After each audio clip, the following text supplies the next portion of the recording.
सुप्रभात बच्चों, आप सभी का मेरे क्लास में स्वागत है।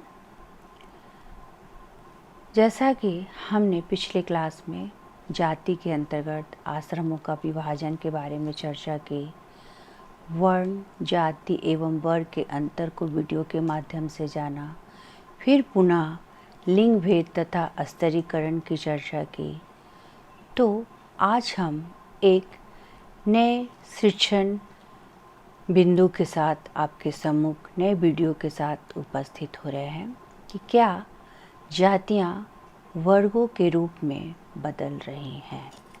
क्या जातियां वर्गों के रूप में बदल रही हैं। जैसा कि हम जान रहे हैं कि जाति क्या है, एक बंद वर्ग है और वर्ग क्या है, खुला है।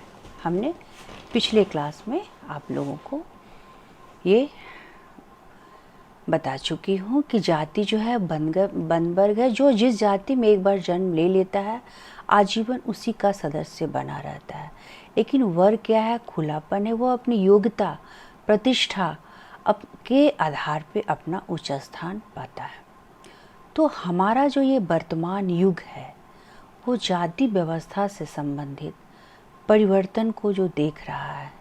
हमारा जाति व्यवस्था से जो संबंधित जो परिवर्तन है, वो जो परंपरागत, जो हमारे भारत की जो परंपरागत व्यवसाय से संबंधित जाति व्यवस्था की जो पूरी सांस्कृतिक संरचना है, वह क्या हो गया है, प्रायः टूट चुका है।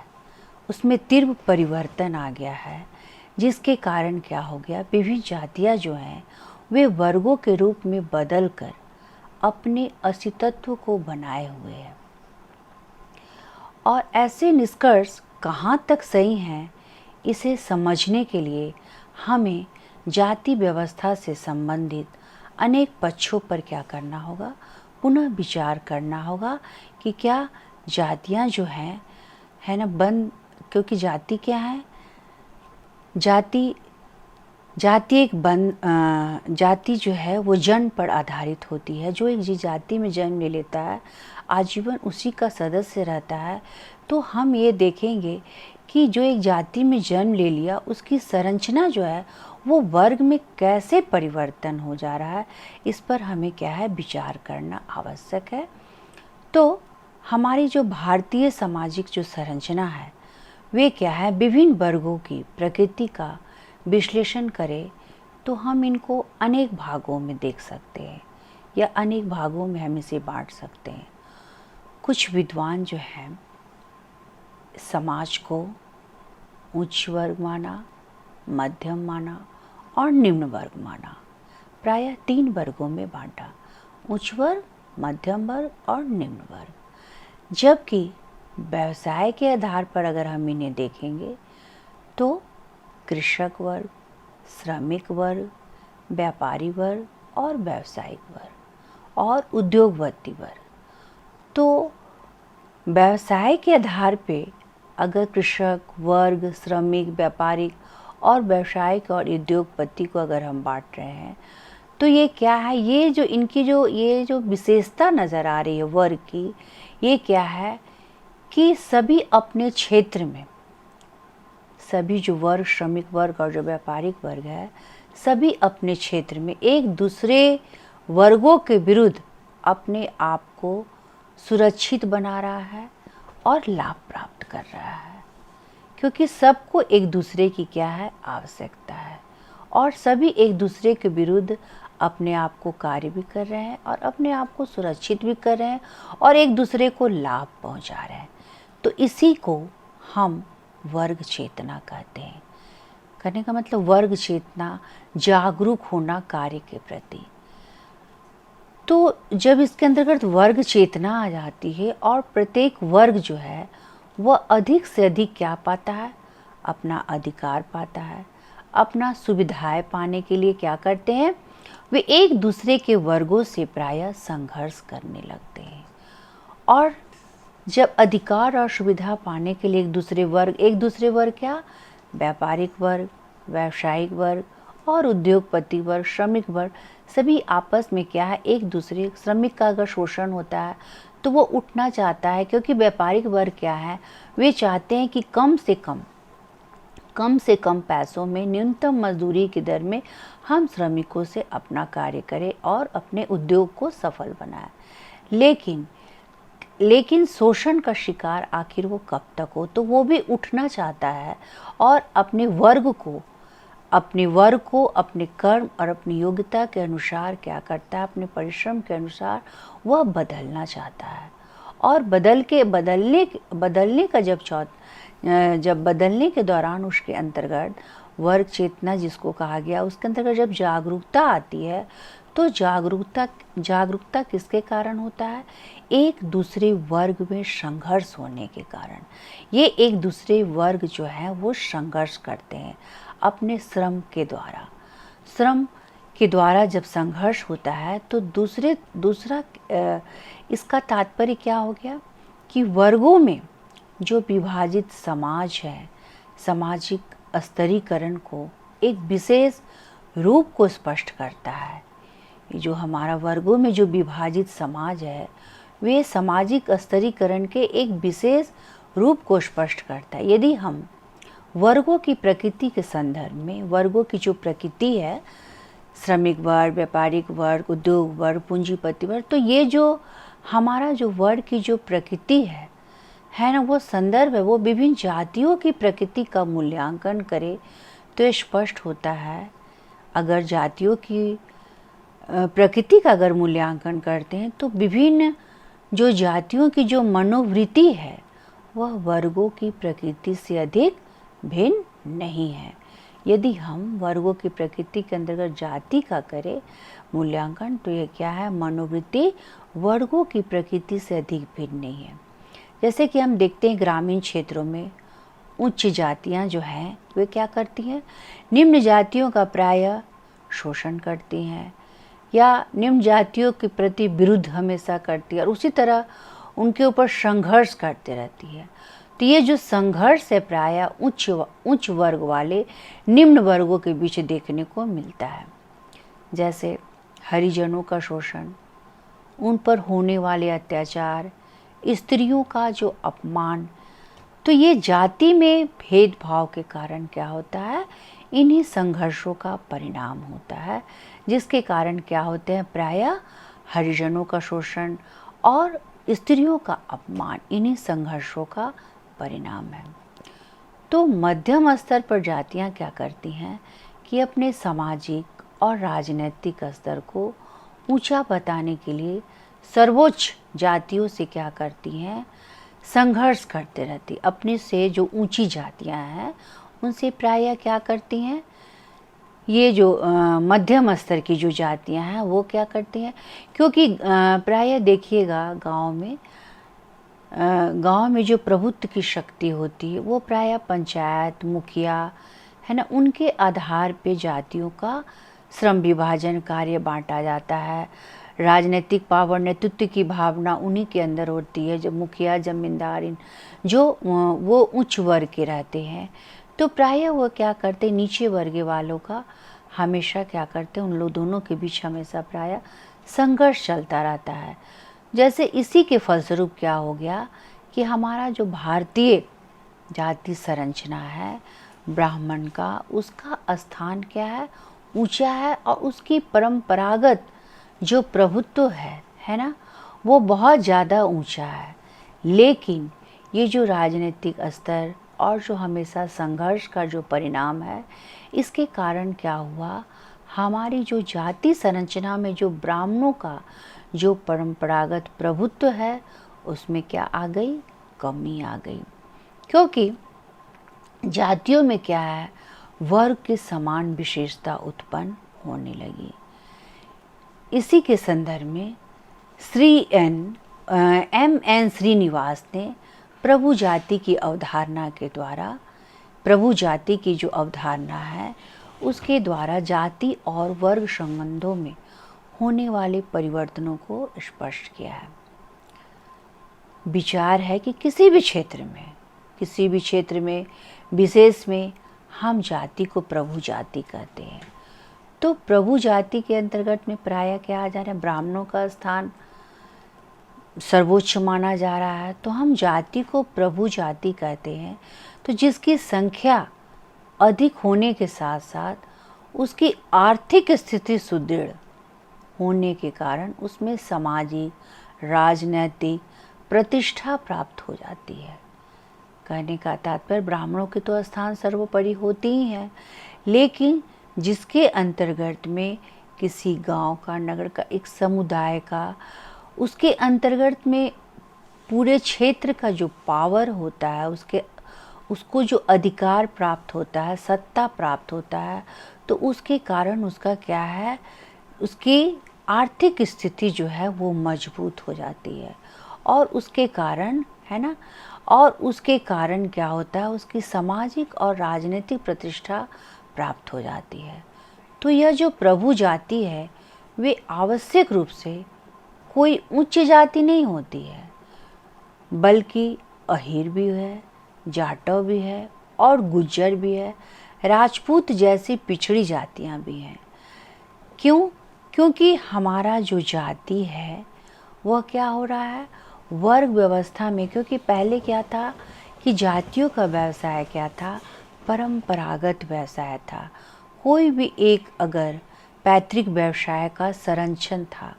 जाति व्यवसाय के अंतर्गत अगर किसी का पिता मोची है, धोबी है, तो प्रायः देखिएगा कि उसके पुत्र जो है उसी कार्य में संलग्न है और उसी को आगे बढ़ा रहे हैं। लेकिन हमारा जाति व्यवस्था जो वर्ग में परिवर्तित होने की जो लालसा रख रहा है, तो उसके कारण क्या हो रहा है, हमारी जो पिछड़ी जातियां भी है वो क्या बन जा रही है, प्रभु जाति।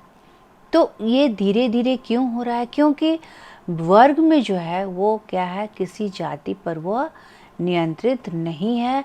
जाति का इसमें बहिष्कार है। अपनी जाति के अनुसार ये कार्य, अपनी पैतृक व्यवसाय के अनुसार ये कार्य नहीं करते। ये क्या करते हैं, अपनी योग्यता कुशलता के द्वारा ये इसमें अपने व्यवसाय को अपने ऊपर उठाते हैं। और ये क्या हो जाते हैं, आज के समय में क्या है, हर जाति हर वर्ग को क्या है, स्वतंत्रता है, समानता का अधिकार है, वे हर क्षेत्र में जा सकते हैं। तो जाति व्यवस्था के परंपरागत संस्करण, जो जाति व्यवस्था के परंपरागत संस्करण ऊंच नीच में इन जातियों का जो स्थान है वो बहुत नीचा होने के बाद भी आज यह एक शक्तिशाली आर्थिक और राजनैतिक वर्गों में क्या हो गया है, बदल गया है। क्या हो गया, आज यह एक शक्तिशाली जातियों का स्थान, जो हमारा जाति व्यवस्था में परंपरागत संस्करण का स्थान नीचा होने के बाद भी आज यह शक्तिशाली आर्थिक और राजनीतिक वर्गों में जो बदल गई है। जिस तरह हम विभिन्न दबाव, अपने समूह, अपने हितों के लिए संगठित रहते हैं, उसी तरह लोकतांत्रिक व्यवस्था में यह जातियां भी क्या कर रही हैं, अपने हितों के लिए सरकार पर क्या करते हैं, अधिक से अधिक दबाव डालती हैं। अपने लिए विभिन्न तरह के संवैधानिक प्रावधान के आधार पर विभिन्न आरक्षण मिल रहा है सबको। रोजगार व्यवसाय में चारों तरफ इनको आरक्षण की सुविधा देकर इनको विभिन्न तरह के रोजगार में उन्मुख किया जा रहा है। तो यह दशा जातियों की संरचना में होने वाले परिवर्तनों को स्पष्ट नहीं करती, बल्कि क्या करती है, बल्कि क्या करती कि वर्ग व्यवस्था के नए संबंधों पर प्रकाश डालती है कि वर्ग व्यवस्था जो है किस तरह नए नए वर्गों को जन्म दे रही है। उच्च वर्गों को जन्म दे रही है। अपने व्यवसाय वो पाने में, हर क्षेत्र में, हर नौकरी में, हर रोजगार पाने को वो क्या है, उसके अंतर्गत चेतना आ गई है। तो संभवतः इसी दृष्टिकोण में क्या है, डॉक्टर योगेंद्र सिंह एक प्रसिद्ध विद्वान ने लिखा है कि भारतीय समाज में विभिन्न वर्ग, जाति संरचना के अंतर्गत ही कार्य कर रहे हैं। भारतीय समाज में विभिन्न वर्ग जाति संरचना के अंतर्गत ही वे कार्य कर रहे हैं। फिर राधा कमल मुखर्जी का क्या विचार है कि जो आज जो है वो जाति व्यवस्था से संबंधित खान पान, छुआछूत और पवित्रता और अपवित्रता में प्रतिबंध ही कमजोर नहीं हुए, बल्कि विभिन्न जातियों के व्यक्ति व्यावसायिक आधार पर संगठित होने लगे हैं। क्या होने लगे? विभिन्न जातियों के जो व्यक्ति हैं वे व्यावसायिक आधार पर भी संगठित होने लगे। कहने का तात्पर्य कि हमारा जो जाति व्यवस्था जो था कि हम अपनी जाति की परंपरा को बनाए हुए थे, उसके क्या थे? कठोर नियंत्रण थे। सभी नियमों का हम पालन करते थे, नहीं तो हमें क्या करना पड़ता था? जाति से निकाल दिया जाता था और हमें विभिन्न तरह के प्रतिबंधों का पालन करना पड़ता था। लेकिन आज हमारे प्राय भारतीय समाज में क्या है? शादी विवाह के समारोह में या छुआछूत की भावना में, खान पान में सब क्या हो गए हैं? हमारे जितने भी प्रतिबंध हैं वे लचीले हो गए हैं, वे कमज़ोर पड़ गए हैं। कमज़ोर तो नहीं, लेकिन बल्कि विभिन्न व्यक्तियों के बीच जो हमारा जो व्यावसायिक आधार है वे क्या होने? संगठित होने लगे। क्योंकि व्यक्ति क्या कर रहा है? गांव से नगरों की ओर जा रहा है और व्यवसायीकरण की ओर क्या कर रहा है? हमारे यहाँ सामाजिक गतिशीलता, प्रायः सामाजिक गतिशीलता जो है वो बढ़ रही है, जिसके कारण एक जगह से दूसरे जगह उद्योग में, व्यापार में हर जाति के लोग क्या है? मिलकर कार्य कर रहे हैं। तो इससे धीरे धीरे हमारा खान पान, छुआछूत, पवित्रता, अपवित्रता धीरे धीरे इसमें कमी आने लगी है। इसका तात्पर्य है कि जो व्यक्ति समान व्यवसाय के साथ, समान व्यवसाय के द्वारा आजीविका उपार्जित करते हैं, आजीविका है ना, नौकरी के क्षेत्र में जो आजीविका उपार्जित करते हैं वे अपनी जातीय या जातिगत भिन्नता को क्या बनाए हुए हैं? पहचान है। जो अर्जित समान व्यवसाय के द्वारा, मतलब जो अपनी योग्यता के द्वारा, अपने प्रतिष्ठा के द्वारा जो अपने व्यवसाय को वो खुद है ना अपनी उपलब्धि के आधार पे जो लिए हुए हैं, यह विशेषता क्या है? आर्थिक वर्गों है ना, आर्थिक वर्गों की हमारी क्या है? पहचान है।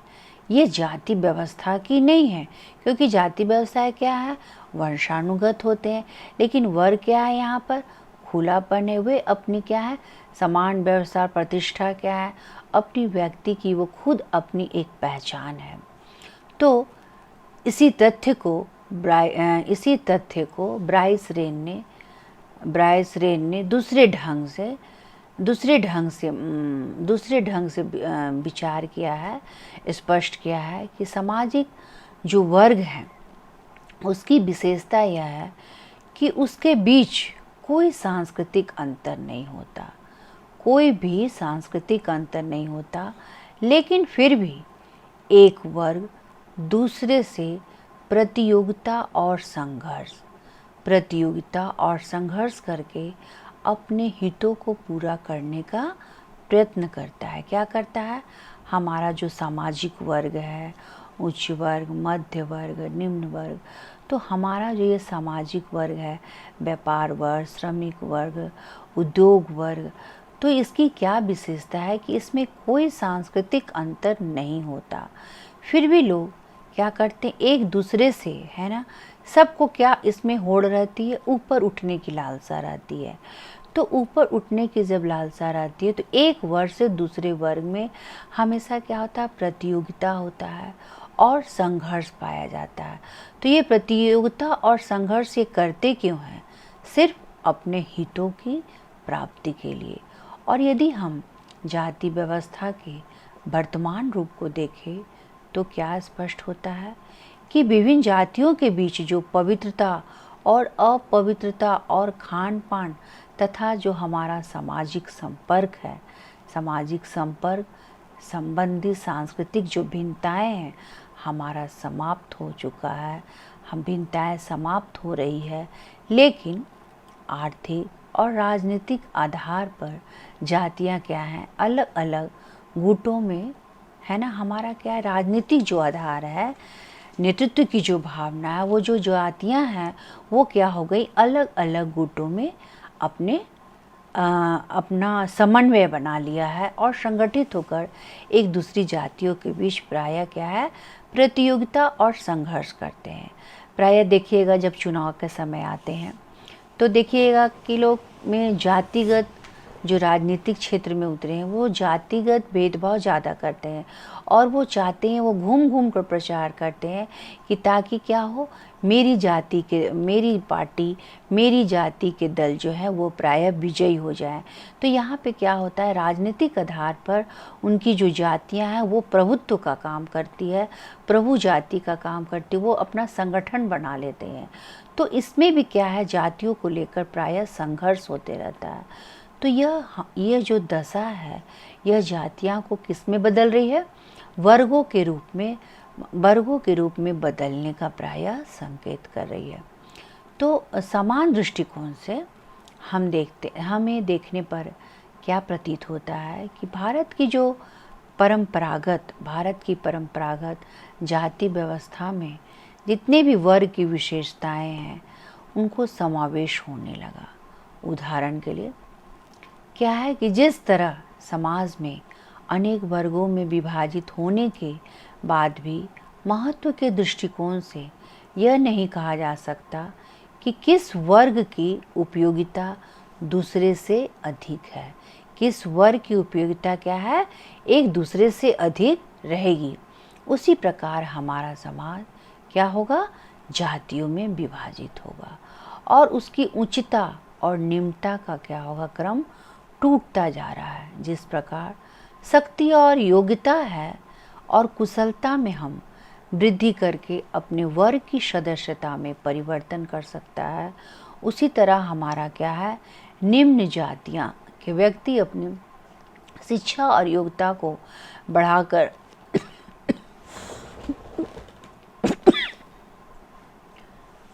जिस प्रकार व्यक्ति अपनी योग्यता और कुशलता में वृद्धि करके अपनी वर्ग की सदस्यता में क्या करता है, परिवर्तन कर लेता है, उसी तरह निम्न जातियां भी क्या है, व्यक्ति अपनी शिक्षा और योग्यता को बढ़ाकर न केवल जातियों के समान अधिकार प्राप्त कर लेते हैं, बल्कि अक्सर नगरों के भी वातावरण में अपनी जाति को क्या करते हैं, परिवर्तन कर लेते हैं और वर्ग चेतना के समान चुनाव की वर्तमान पद्धति से जाति चेतना को एक नया रूप दे दिया गया है।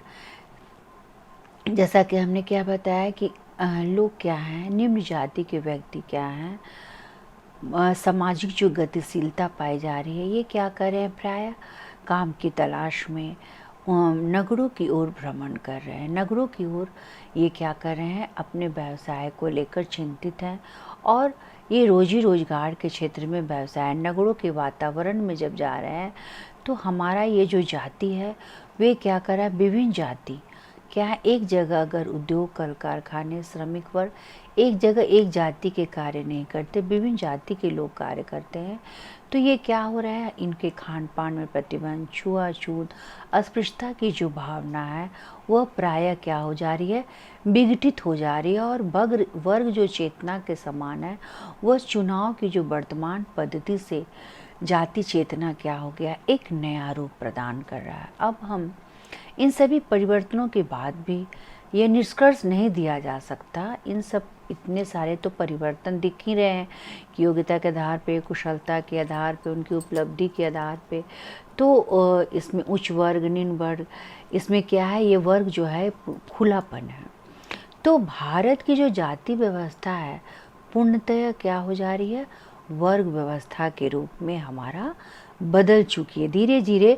जो ब्राह्मणों की सत्ता थी, क्योंकि क्या केवल पूजा पाठ कर्म कांड से क्या होगा, रोजी रोजगार में नहीं, उन्हें भी क्या है, अन्य कार्यों में संलग्न होना पड़ता है। तो जातियों का आधार आज भी सामाजिक है, आज भी सामाजिक है तथा इनमें एकीकरण का जो नया रूप, जो नया स्वरूप उभरा है वह जनतांत्रिक व्यवस्था की जनतांत्रिक व्यवस्था की चुनाव प्रणाली का क्या है, परिणाम है। तो यह सच है कि किस दशा में विभिन्न जाति संगठनों के बीच इसी तरह के क्या कर रहे हैं, हमारा सौदेबाजी को जन्म ले लिया है। यह क्योंकि जनतांत्रिक व्यवस्था जो है वो चुनाव प्रणाली का परिणाम, तो प्रजातांत्रिक में क्या बता रहा है कि हमें समानता का अधिकार मिलना चाहिए, जाति वर्ग लिंग प्रजाति सब भेदभाव को मिटा देना चाहिए। लेकिन जो जनतांत्रिक व्यवस्था है वो हमारा एक चुनाव कर रहा है, और ये चुनाव प्रणाली का परिणाम है कि विभिन्न जाति संगठनों के बीच हमें क्या करना है, एक सौदा, क्योंकि अपनी अपनी जाति के लोग का क्या है, एक तरह अपना वो समूह समुदाय बना लेते हैं और सौदेबाजी को जन्म दे देते हैं। जैसे सौदाबाजी उच्च और निम्न आर्थिक वर्गों के बीच में भी देखने को मिलती है। इसके बाद भी इस सौदेबाजी का उद्देश्य क्या है, आर्थिक न होकर क्या बन जाता है, राजनैतिक। आर्थिक न होकर सौदेबाजी कैसा बन जाता है, राजनैतिक। तो जो वर्ग संरचना से बिल्कुल भिन्न होती है। अब यह संभव है कि जो भविष्य में जाति संगठन वर्गों की विशेषताओं को हम स्पष्ट रूप से जो ग्रहण कर लेते हैं, हमारा जो हम भविष्य में जो जाति संगठन और वर्ग की विशेषताओं को जो हम स्पष्ट रूप से अपना लेते हैं, लेकिन इतनी अधिक जातियों में बटा हुआ समाज क्या है, वर्ग व्यवस्था के समान बन सकेगा, इसकी संभावना क्या है, बहुत कम है।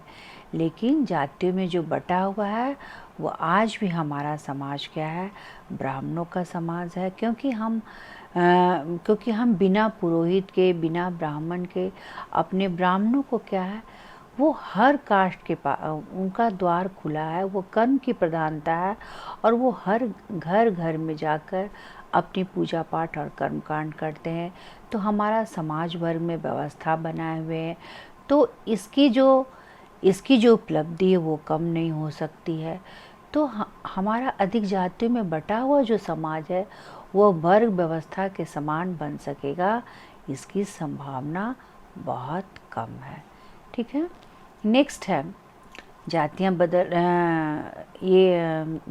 क्या जातियाँ क्या है वर्ग में बदल रही हैं। उसके बाद है कि लिंग हेतु शिक्षा में जाति को प्रभावी बनाने हेतु सुझाव। लिंग हेतु शिक्षा में जाति को प्रभावी बनाने हेतु क्या क्या सजेशन हो रहा है, कास्ट में क्या इफेक्ट पड़ रहा है, जेंडर में, इस पर हम आगे चर्चा करें कि जाति की लैंगिक जो विभेद है बालक एवं बालिकाओं के प्रति, उसको प्रभावी अभिकरण बनाया जा सकता है जाति के आधार पे। क्योंकि जाति के जो नियमों के द्वारा, उस जाति विशेष के नियमों के द्वारा उस जाति विशेष के व्यक्ति संचालित होते। जाति विशेष का जो नियम है और नियम के द्वारा उस जाति विशेष के व्यक्ति संचालित होते हैं। तो इसमें हम मुख्य बिंदुओं पर चर्चा करेंगे। आप लोग मुख्य बिंदुओं को नोट कर सकते हैं। समानता। अब जाति को हम कैसे लिंगी आधार पे सुझाव दे सकते हैं, क्या सजेशन दे सकते हैं। तो पहला क्या है, समानता का। तो भारतीय समाज, हमारा जो भारतीय समाज है वह जो विषमताओं या अज्ञानताओं को दूर करने के लिए क्या कर रहा है, संविधान निर्माताओं ने समानता के अधिकार को सबसे ऊपर स्थान दिया है। किसको, समानता को। हमारा जो भारतीय समाज है, हमारा जो लैंगिक भेदभाव को दूर करना है, विषमताओं को दूर करने के लिए संविधान निर्माताओं ने समानता को क्या रखा है, सबसे उच्च श्रेणी में रखा है या सबसे ऊपर स्थान दिया है। शिक्षा को सब तक पहुंचाने के लिए शिक्षा में समानता होना आवश्यक है। अतः प्रत्येक व्यक्ति को क्या होना चाहिए, यह संकल्प होना चाहिए, प्रत्येक व्यक्ति में क्या होना चाहिए, या प्रत्येक व्यक्ति को यह संकल्प होना चाहिए कि स्त्री पुरुष दोनों को ही समानता का अधिकार मिले, दोनों स्त्री पुरुष दोनों को समानता का अधिकार मिले। आज भी हम देखते हैं कि जिन जातियों में लिंगीय भेदभाव न होकर समानता का भाव है, वे क्या हैं, वैसे समाज क्या हैं, उन्नतिशील हैं, सब एक दूसरे की जाति का क्या करते हैं, आदर सम्मान करते हैं। तो हमें भी इस तरह से, है ना, हमें भी इस तरह से कार्य करना चाहिए ताकि हमारा क्या हो, हमारा देश उन्नतिशील हो और जिससे हम एक दूसरे की जाति का आदर सम्मान करें, जिससे समाजीकरण की नींव को पुख्ता बनाने में सक्षम हो। पुख्ता में मजबूत बनाने में हमारा योगदान रहे, ये समानता का सिद्धांत है। दूसरा क्या है, न्याय। अब जातीय लिंगीय भेदभाव को दूर करने में सजेशन बता रहा है कि न्याय कोई नई चीज़ नहीं है। यह विभिन्न समाज व संस्कृति और व्यवहारिक रूप से प्रयुक्त मानव मूल्य है। क्या है? यह विभिन्न समाज व संस्कृति और व्यवहारिक रूप से प्रयुक्त मानव मूल्य है। न्याय का अर्थ प्राय हमने बताया कि इंसाफ है, न्याय दिलाना, निष्पक्षता। तो सामाजिक न्याय के अंतर्गत भारतीय संविधान में वर्षों से पिछड़ेपन की जो दंश है ना, यह जो डंक वो झेल रही है, वो जातियों की शिक्षा है, व्यवसाय है, आर्थिक दशा है और सुधारने और सामाजिक सुरक्षा देने, नौकरियों में आरक्षण देने का प्रयास स्त्री और पुरुष दोनों को समान न्याय की व्यवस्था करता है, जिससे क्या हो सके, स्त्रियों की स्थिति में सुधार हो सके। इस तरह से हम क्या करेंगे, न्याय पक्ष या इंसाफ की, है ना, इंसाफ की ओर अगर हम ज़्यादा ध्यान देते हैं तो हमारा स्त्रियों की स्थिति क्या हो जाता है, सुधर जाता है, कमज़ोर वर्गों की स्थिति सुधर जाती है, निर्बल वर्गों की स्थिति सुधर जाती है। हमारा क्या होना चाहिए, न्याय मिलना चाहिए। हर वर्ग के लोगों को, हर जाति के लोगों को क्या मिलना चाहिए, इंसाफ और न्याय। ये हमारे लिए क्या है, बहुत पुख्ता समाजीकरण का कार्य करेगा। नेक्स्ट क्या है, स्वतंत्रता। आर्थिक, अब स्वतंत्रता नाम से कि फ्रीडम, तो फ्रीडम मिलना चाहिए स्त्री पुरुष बालक बालिकाओं को। वो अपने काम करने में स्वतंत्रता होनी चाहिए, अपनी आकांक्षाओं में अपनी सोचने समझने अभिवृत्ति में भी स्पष्ट होनी चाहिए स्वतंत्रता। आर्थिक, सामाजिक, सांस्कृतिक, राजनीतिक आदि क्षेत्रों में कई प्रकार की स्वतंत्रताएं क्या है, स्त्रियों को पुरुषों की भांति क्या है, हमेशा मिलनी चाहिए। परंतु व्यवहार में कुछ जातियों में ऐसे नियम हैं जो जहाँ स्त्रियां क्या करती हैं, स्वेच्छा से जीवन साथी चुन लेती हैं और झूठी मान मर्यादा और प्रतिष्ठा के लिए उसकी हत्या भी कर दी जाती है। जहाँ पर स्त्रियां स्वेच्छा से अपने जीवन साथी या कोई अन्य कार्य करती हैं तो समाज के लोग या परिवार के लोग अपनी मान मर्यादा और प्रतिष्ठा के लिए उसकी हत्या भी कर देते हैं या उसकी जान भी ले लेते हैं। तो आज भी स्त्रियों को क्या है, पैतृक संपत्ति से उसका जो एक भाग देना है वह उनके अनुसार क्या है, मांगना उचित नहीं समझा जाता। तो अभिव्यक्ति कही जाने वाली इत्यादि स्वतंत्रताओं का उपयोग भी स्त्रियां अपनी इच्छा से क्या करती है, प्रायः नहीं कर सकती हैं। तो जिससे वह क्या हो जाती हैं, हीन भावना आ जाती हैं और उनमें दब्बू बन जाती हैं, दब कर रहना सीख लेती हैं, तो अनेक प्रताड़ना का शिकार हो जाती है। अतः प्रत्येक जाति को यह पहल करनी है कि वह स्त्रियों को क्या करे, संविधान द्वारा ही स्वतंत्रता को सुनिश्चित कराए। नेक्स्ट क्या है, कर्म की महत्ता। अब कर्म की महत्ता, काम। तो स्त्री पुरुष के काम क्या है, प्रायः हमारा आदिम समय से ही क्या है, बंटवारा किया हुआ है कि स्त्रियां क्या है, घर के अंदर के कार्य करेंगे और पुरुष क्या है, बाहर खेतों के कार्य करेंगे। तो स्त्री तथा पुरुषों में से किसी की श्रेष्ठता क्या है, इस बात पर निर्भर नहीं होती कि उतनी श्रेष्ठता और योग्यता मापक उसके कर्म में होनी चाहिए। तो कर्म में होनी चाहिए। तो कर्म की महत्ता के द्वारा स्त्रियों को घर तथा बाहर के कार्यों को, जैसा हमने बताया, पुरुषों को समाज से क्या है, उसको प्रतिभा मिलेगी, विशेषता मिलेगी, कौशल दिखाने का अवसर प्राप्त होगा, जिससे कि उसकी स्थिति में सुधार होगा।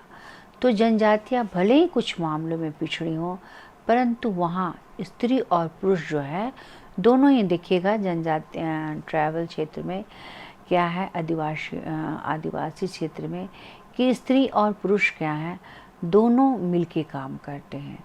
और उनकी स्थिति क्या है, अगर दोनों मिलके कर्म करते हैं, दोनों काम के भागी होते हैं, समान भागीता, तो यहाँ स्त्रियों की असुरक्षा और असमानता का क्या है, भाव न्यून होता है।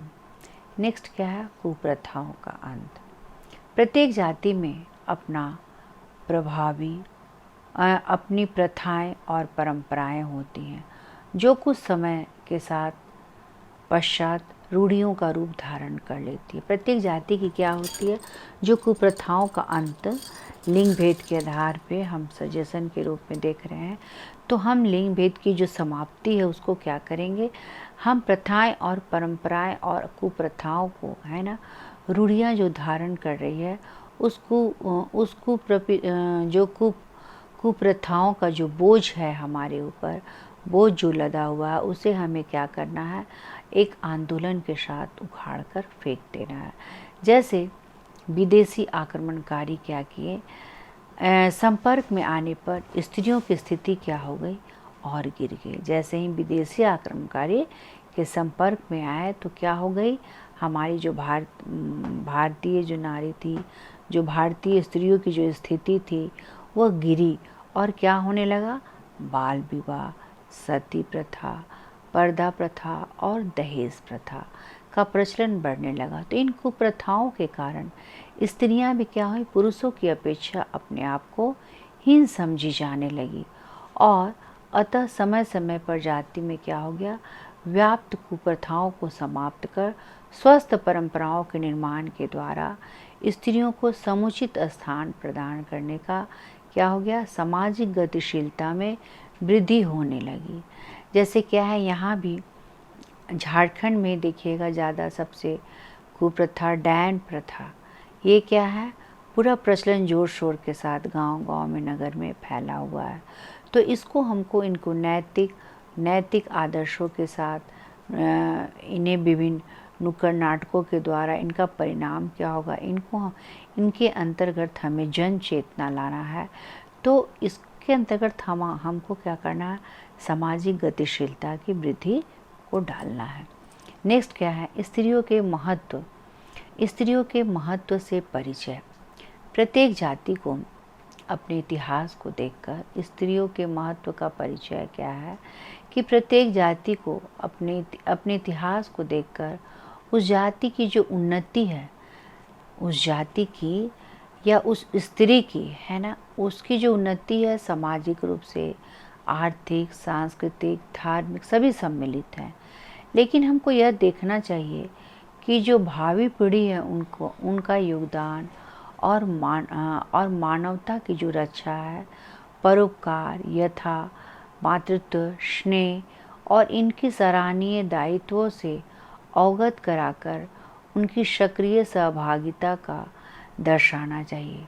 यह बात है कि इतिहास जो है क्या करना चाहिए, इतिहास इस बात का साक्षी है कि जिन जातियों में स्त्रियों का यथोचित स्थान और सम्मान प्राप्त किया है वे उन्नति के शिखर पर क्या हो गई हैं, पहुंच गई है। जिस जाति में क्या है, आदर सम्मान की भावना है, स्त्रियों को आत्मनिर्भर की भावना है, स्त्रियों को मान सम्मान का दर्जा दिया जा रहा है, वह क्या है, जाति प्रायः उन्नतिशील हो गई है।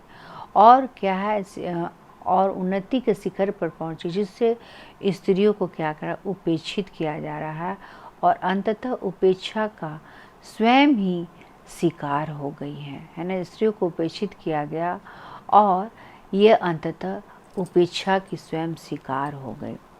नेक्स्ट क्या है, जातिगत उन्नति। अब स्त्रियों को जातिगत उन्नति, स्त्रियों को दबाकर भले ही कोई जाति स्वयं श्रेष्ठ अथवा पौरुष संपन्न माने, प्रभुत्व संपन्न माने, परंतु अधिक दिनों तक यह क्या है, कार्य नहीं चलता।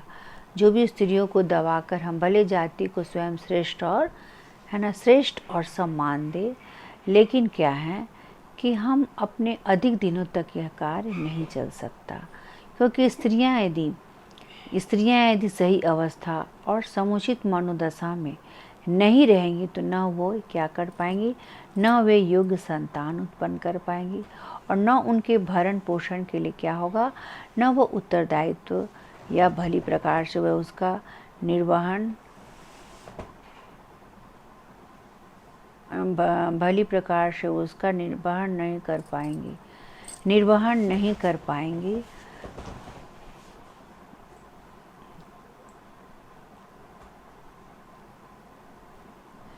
स्त्रियां यदि सही अवस्था में या उनकी जो समुचित मनोदशा नहीं रहेगी तो न वे क्या करेंगी, न वे योग्य संतानें उत्पन्न कर पाएंगी और न वे भरण पोषण का उत्तरदायित्व करवाएंगी, भली प्रकार न वो निर्वहन कर पाएंगे। अतः जातिगत उन्नति के लिए क्या करना पड़ेगा, स्त्रियों को समुचित स्थान और सम्मान प्रदान किया जाना, क्या दिया जाना चाहिए, उन्हें समुचित स्थान और सम्मान प्रदान करना चाहिए ताकि वे क्या करें, लैंगिक भेदभाव खत्म हो और जातिगत उन्नति का विकास हो सके। नेक्स्ट है सामाजिक सुव्यवस्था। सामाजिक सुव्यवस्था हमारा कहीं भी समाज में या सामाजिक नियमों की जो सुव्यवस्था अगर सुचारू रूप से चलती है, नियमवत चलती है तो वहाँ का जो समाज है वह क्या है, ऊपर की ओर उठता है। आदर्शों, अगर वो अपने कर्तव्यों के प्रति, अपने आदर्शों के प्रति, तो इस बात की कल्पना करना है कि उसके दुष्परिणामों को कल्पना करना के रूप में आ सकती है कि यदि स्त्रियां न होती तो यह समाज का क्या होता। क्योंकि हमने क्या बताया, स्त्री और पुरुष दोनों क्या है, समाज के आधारशिला है। तो स्वयं को श्रेष्ठ कहने वाले व्यक्तियों और जातियों का क्या होगा, हमारा जो हम स्वयं को जो श्रेष्ठ कहते हैं व्यक्तियों और जातियों का क्या होगा, सृष्टि का क्या होगा, हमारी सृष्टि का क्या होगा। अगर नारी नहीं रही तो हमारी सृष्टि का क्या होगा। तो सृष्टि को लय में लाने के लिए, उसे उन्नत बनाने के लिए क्या है, हमारे स्त्रियों का मान मर्यादा होना चाहिए, अपने का मान सम्मान मिलना चाहिए। क्योंकि क्या है, इस निश्चय स्त्रियाँ है ना, वो अगर हमेशा समाज का ताना बाना सहेंगी तो उनका क्या है, मनोदशा क्या है, सही नहीं रहे। इसलिए स्त्रियों को हमें क्या है, यहाँ बोला गया है कि जिस घर में नारियों की पूजा होती है वहाँ देवता रमन करते हैं, और जिस घर में अगर नारियों की पूजा नहीं होती तो वहाँ सारी क्रियाएं क्या है, निष्क्रिय हो जाते हैं। तो जाति तथा पुरुष का अस्तित्व ही नहीं है, संपूर्ण सृष्टि का जो अस्तित्व है वह क्या हो जाएगा, दो लायमान हो जाएगा। दो लायमान मीन्स तराजू की तरह, है ना, तो डगमगाने लगेगा। अतः सामाजिक व्यवस्था को सामाजिक व्यवस्था जो हमारा है उसको सुचारू करने के लिए क्या करना पड़ता है, विभिन्न तरह के प्रयासों के द्वारा, विभिन्न तरह के हमें जातिगत प्रयास करना पड़ता है कि स्त्रियों की स्थिति को हम उन्नत करने हेतु क्या करेंगे, प्रयास करने होंगे। नेक्स्ट क्या है, जातिगत रीति रिवाज तथा स्त्रियाँ। जातिगत रीति रिवाज तथा स्त्रियाँ, प्रत्येक जाति की क्या है, जातिगत रीति रिवाज तथा स्त्रियाँ। तो जैसे प्रायः देखिएगा कि जो सांस्कृतिक कार्य है तो उसको हम स्त्रियों को उसके तरफ उन्मुख करते हैं, परिवार में, जाति में। तो स्त्रियां का इसमें अलग परंपराएं होती हैं, वे परंपराएं को निभाती हैं, उन्हें ही ऊपर की ओर उठाया जाता है। तो ये स्त्रियां जो है, हमारा जाति की जो भी परंपराएं हैं और रीति रिवाज है उसमें इसकी एक अहम भूमिका होती है, और स्त्रियों को इसमें मजबूत स्थिति प्रदान की जाती है कि इसमें रीति रिवाज और स्त्रियां परंपरा में। तो रीति रिवाज और नियमों को परिष्कृत करने की, है ना, परिष्कृत करने की तो आवश्यकता है ही नहीं। जिन जातियों में पुरुषों की प्रधानता है उन कार्यों में उनको क्या चाहिए, स्त्रियों को वे क्या करते हैं कि आगे आए, जिससे न स्त्रियां उन्नति, उनको उनका जिस समाज में स्त्रियों की प्रधानता नहीं है, पुरुषों की प्रधानता दी जाती है, उनसे सांस्कृतिक कार्य कराया जाता है, उनसे परंपरा को आगे बढ़ाया जाता है।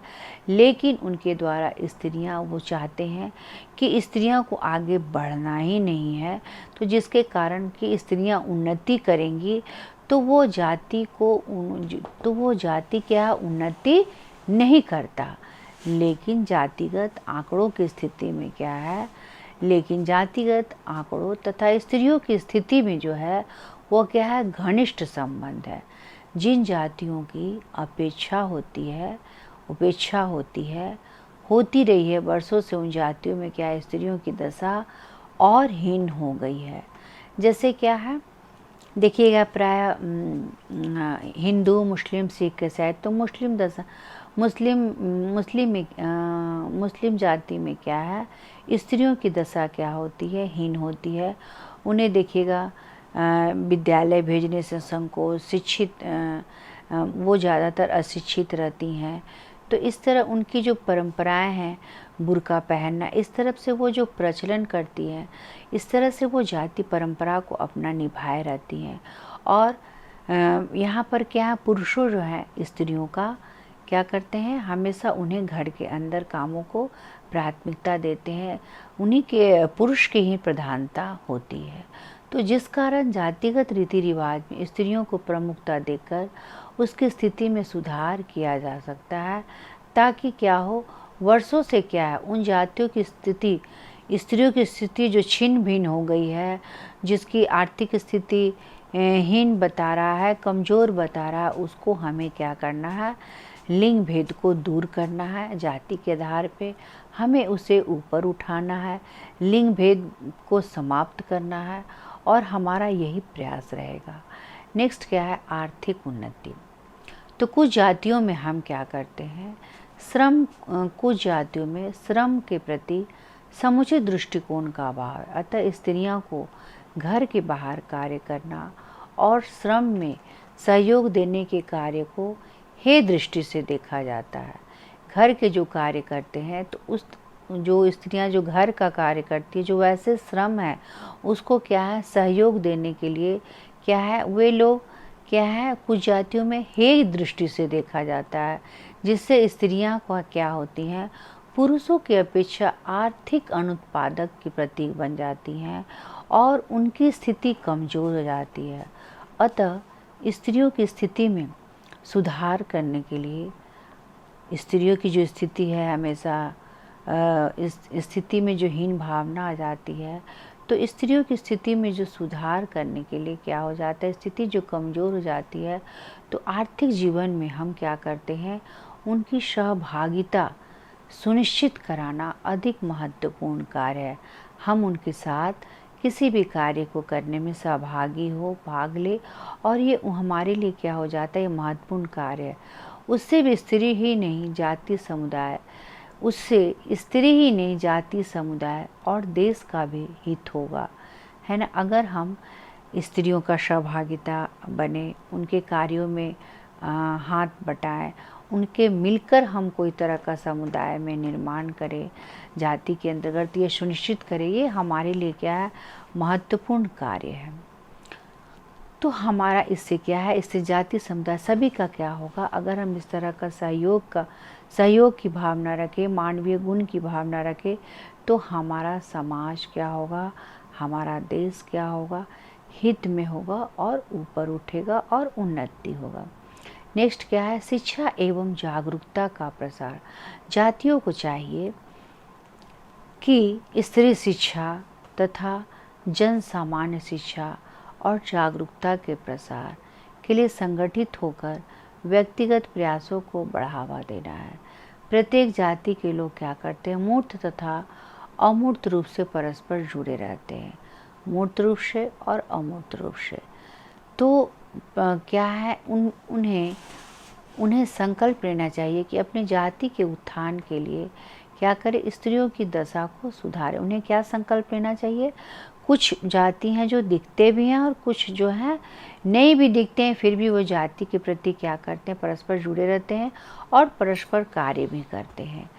तो परंतु छोटे छोटे व्यक्तिगत प्रयासों के द्वारा शिक्षा तथा जागरूकता लाकर क्या होता है, स्त्रियों की समानता हेतु क्या करना है, कार्य करेंगे। हम शिक्षा जागरूकता का जो प्रसार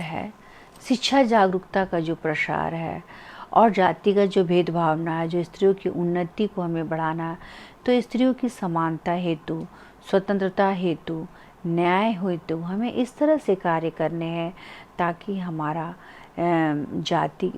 जाति भेदभाव खत्म हो, लैंगिकता की समाप्ति हो। तो इस तरह से लास्ट पॉइंट है मनोवैज्ञानिक सुरक्षा।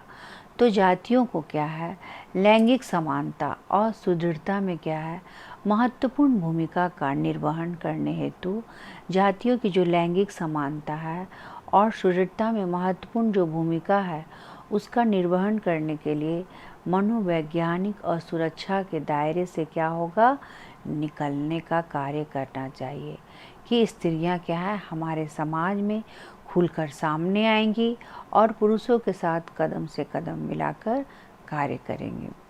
अब इसका जाति का अब हम निष्कर्ष देखेंगे कि जाति क्या है, भारतीय सामाजिक व्यवस्था को नियंत्रित करने, हमारा जो भारतीय सामाजिक व्यवस्था है जो 4 वर्गों में बटा ब्राह्मण, क्षत्रिय, वैश्य, शूद्र, तो ये इसके स्तरीकरण की जो प्रमुख भूमिका है उसका निर्वहन करती है कि हर जाति के कैसे कैसे कार्य बटे हुए हैं, लिंग भेद के आधार पे, आयु भेद के आधार पे, योग्यता के आधार पे, उनकी कुशलता के आधार पे, उनकी व्यवसाय के आधार पे।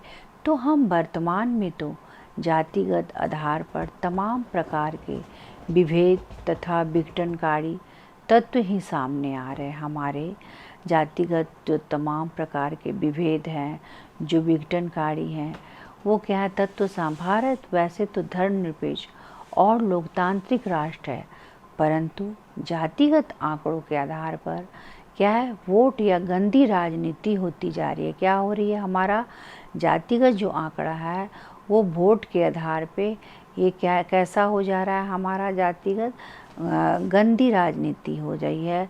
और इससे यह तय हो गया कि किसी भी जाति के व्यक्तियों में क्या है, अपार संभावना है और शक्ति होती है जिसे सकारात्मक दिशा में हम क्या कर सके, प्रदान कर सके और स्त्रियों की स्थिति पुरुषों के समान हो और वो समाज में ऊंचा स्थान प्राप्त कर सके। ठीक है, तो हम पुनः फिर अगली क्लास में आप लोग से मिलते हैं। तब तक के लिए इजाज़त है। अगर ये अच्छा लगा तो लाइक करें एवं सब्सक्राइब करें। धन्यवाद।